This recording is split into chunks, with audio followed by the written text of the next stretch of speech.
Hello guys, मेरी YouTube channel में आपका स्वागत है। मेरा नाम मनमोहन मिश्रा। तो आज हम इस वीडियो में डिस्कस करने वाले हैं कि best mutual fund for beginners in 2025 के बारे में। तो बेसिकली अगर आप बिगिनर हैं, अभी अभी नए नए म्यूचुअल फंड में आए हैं, तो आपको कौन से म्यूचुअल फंड को पिक करना चाहिए ताकि आप सेफ रहेंगे, क्योंकि अभी आप बिगिनर है। क्योंकि मैं भी एक टाइम पे बिगिनर था, तो मेरे को भी एक्सपीरियंस से ही पता चला कि मतलब कैसे कैसे म्यूचुअल फंड पिक करना चाहिए और क्या क्या रिटर्न मिल सकता है और कितने रेंज में रिटर्न मिल सकता है। तो इस वीडियो में पूरा डिटेल में बात करेंगे। तो मेरे चैनल को सब्सक्राइब जरूर कर दीजिएगा। तो चलिए शुरू करते हैं।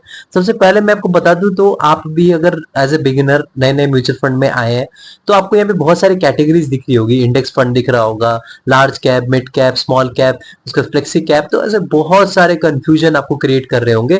तो मैं यहाँ पे ऐसे कुछ कुछ म्यूचुअल फंड के बारे में बता देता हूँ जो आप पिक कर सकते हैं। क्योंकि देखिए, अभी आपके पास आपको नॉलेज नहीं है, तो आप थोड़ा बहुत सेफ चलना चाहेंगे।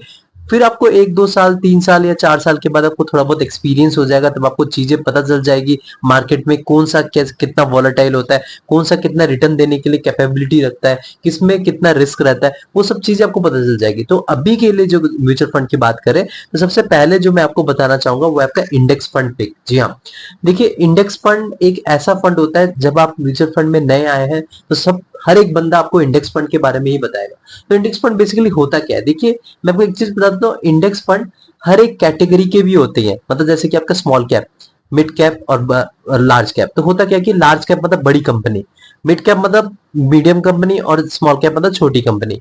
तो लार्ज कैप में आपका लार्ज कैप का ही इंडेक्स फंड को चूज करना है, आपको कोई स्मॉल कैप या मिड कैप का चूज नहीं करना है। तो आपको लार्ज कैप का मतलब क्या हो गया, जैसे कि निफ्टी 50 इंडेक्स फंड। आपको पता है कि वो निफ्टी के 50 मतलब टॉप की जो 50 कंपनीज होती है पूरे इंडिया में, उसी कंपनी में आपका पैसा जो है डाइवर्सिफाई होता है। मतलब जैसे मान लीजिए आपने कोई भी निफ्टी 50 इंडेक्स फंड चूज किया, तो आपका पैसा टॉप की 50 कंपनी में ही डाइवर्सिफाई होता है। 100 रुपए अगर आपने इन्वेस्टमेंट करे, तो सारी कंपनी में दो रुपए करके 50 कंपनी में ऐसे पैसे लगते हैं। तो ये आपका एक प्रॉपरली डाइवर्सिफिकेशन भी हो जाता है और आप थोड़ा बहुत सेफ भी चल जाते हैं, क्योंकि आपने बड़ी कंपनी में इन्वेस्टमेंट कर रखा है। क्योंकि बड़ी कंपनी के डूबने के चांसेस कम हो रहते हैं। ये तो आपको जनरल सी बात है। अगर डूब भी गया, अगर मान लीजिए 50 कंपनी में से एक कंपनी डूब गई, अब 50 की 50 कंपनी तो डूबेगी नहीं। बड़ी कंपनी एक भी डूब गई तो भी आपका कोई फर्क नहीं पड़ता, क्योंकि आपकी एक उस कंपनी में 2 रुपए ही लगे हैं। तो आप समझ पा रहे होंगे कि इसमें आप थोड़ा बहुत सेफ चल जाते हैं, क्योंकि एज ए बिगिनर तो आपको सभी सेफ चलना है, आपको चीजें पता होनी चाहिए। तो उसके लिए आप कौन से किस टाइप के म्यूचुअल फंड को चुप मतलब आप पिक कर सकते हैं, तो मैं आपको बताऊं, वो आपका निपॉन इंडिया इंडेक्स फंड। इसका अगर आप देखें निफ्टी 50 प्लान में होता है। उसके बाद सेकंड में आपका आता है UTI Nifty next 50 index fund, या फिर यूटीआई निफ्टी 50 इंडेक्स फंड भी होता है, उसको आप पिक कर सकते हैं। या फिर आप एचडीएफसी इंडेक्स फंड पिक कर सकते हैं। लेकिन हाँ, खुद रिसर्च करके इन्वेस्टमेंट करिएगा। ये नहीं कि मैंने बोल दिया अपने जाके भाग के इन्वेस्टमेंट कर दिया, क्योंकि मैं बस अपने एक्सपीरियंस के हिसाब से आपको बता रहा हूँ। ठीक है। और आपको दूसरी चीज बता दूं, अगर आपको टिप्स जानना है, मतलब देखिए, अगर आप बिगिनर है, आप मेरे यहाँ पे पीछे भी एक बुक देख पा रहे होंगे, 100 mutual fund tips for beginners in India. तो ये बुक बेसिकली मैंने लिखी है, मैंने अपने एक्सपीरियंस बेसिस पे लिखी है कि ये बेसिकली टिप्स नहीं है, आप इसको 100 मिस्टेक्स भी मान सकते हैं। उसके बाद आप वो गलतियां नहीं करेंगे, तो आपको वो टिप्स मैंने इसमें बता रखा है, तो आप फ्यूचर में सेफ रहेंगे, आपको कोई ज्यादा प्रॉब्लम फेस करने को नहीं मिलेगा। तो ये जो बुक है मैंने अपने डिस्क्रिप्शन में दे रखा है, आप चेक कर सकते हैं, और अमेजोन में भी अवेलेबल है।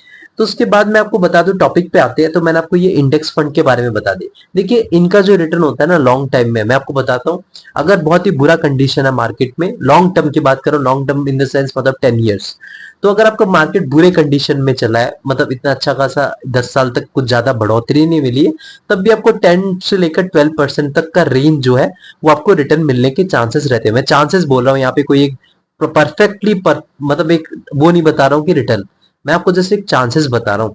लेकिन इन एन जनरल लोग कहते हैं कि अगर नॉर्मल भी मार्केट जा रहा है, मतलब कोई बहुत बड़ा केस भी नहीं आया, तब भी आपको 15% अप्रोक्स रिटर्न मिलने के चांसेस रहते हैं इंडेक्स फंड। तभी ज्यादातर लोग कहते हैं कि इंडेक्स फंड को चूज करिए, कि ये थोड़ा बहुत सेफ रहता है, क्योंकि बड़ी कंपनी में आपका पैसा डाइवर्सिफाई होकर इन्वेस्टमेंट हुआ होता है। सेकेंड हो गया आपका लार्ज कैप। ठीक है।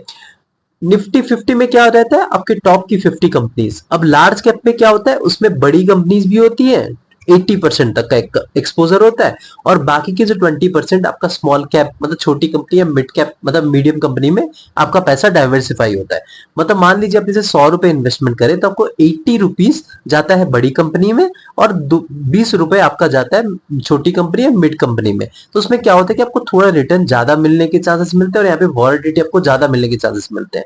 मतलब जैसे कि मान लीजिए अगर मार्केट आपका यहाँ पे अगर इंडेक्स फंड आपका इस साल बहुत बुरा गया है, मतलब मार्केट नीचे गया है, तो अगर इंडेक्स फंड अगर आपका 6-7% गिरेगा, तो ये पर्टिकुलर जो लार्ज कैप कंपनी के जो म्यूचुअल फंड्स है, ये आपका और 1-2% नीचे ज्यादा गिरेगा, क्योंकि यहाँ पे छोटी कंपनी और मिड कंपनी का 20% तक का एक्सपोजर है, और बाकी के 80% तो आपका जैसे निफ्टी 50 इंडेक्स फंड है वैसे टाइप का एक्सपोजर है बड़ी कंपनीज में। तो यहाँ पे आपका अगर आप फिर भी थोड़ा सा आप कंफर्टेबल है रिस्क लेने के लिए, अगर आप और भी थोड़ा सा ज्यादा रिटर्न एक्सपेक्ट करते हैं, मतलब 1-2% और ज्यादा आ जाए इंडेक्स फंड से, तो आप ऐसे लार्ज कैप म्यूचुअल फंड को चूज कर सकते हैं। उसका एग्जांपल हो गया जैसे एक्सिस का ब्लू चिप फंड हो गया, उसके बाद आपका एसबीआई का ब्लू चिप फंड हो गया। तो ब्लू चिप जहां पे आ गया वहां लार्ज कैप कंपनीज आ गई, तो ये लार्ज कैप कंपनीज के म्यूचुअल फंड में आप इन्वेस्टमेंट कर सकते हैं। लेकिन हाँ, खुद रिसर्च करके इन्वेस्टमेंट करिए, यानी कि मैंने बोल दिया अपने चाहे भाग के इन्वेस्टमेंट कर दिया।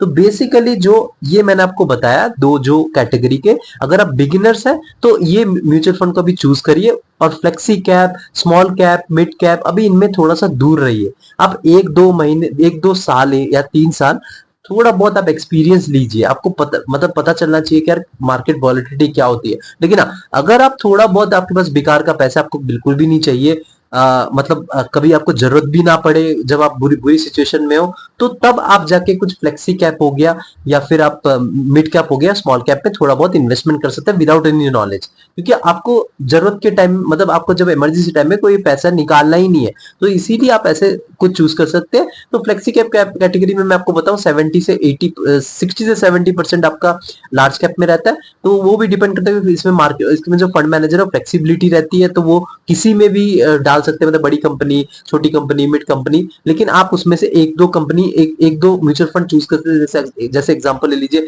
पराग पारिक फ्लेक्सी कैप फंड हो गया, वो आपने बहुत सुना होगा।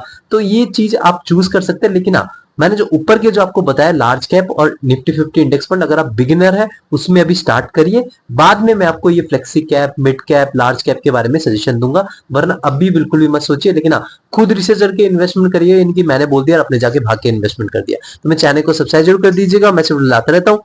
Thank you.